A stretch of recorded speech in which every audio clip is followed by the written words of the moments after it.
ambony tokoa ny miezaka zany mba fanampina ny ireo zanaky ny fiangonana ijery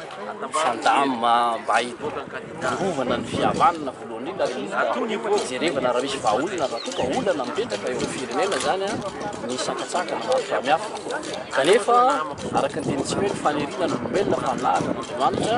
fanirina ihany ny FFKM zany fa misy fandaharana zany eto raha fomba fijeriko manokana dia misy ny ataoko hoe fepetra ny tsetsika fa amerenana ny fampihavanana sy ny fampitoniana mba ahafahana mirosa ny fifidianana angamba ny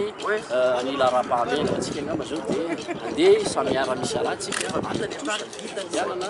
ary efa misy moa datinandro zany tsy aditso ny anamafy eto hoe efa misokatra zao ny fifaninana no raha fampijana dia any angamba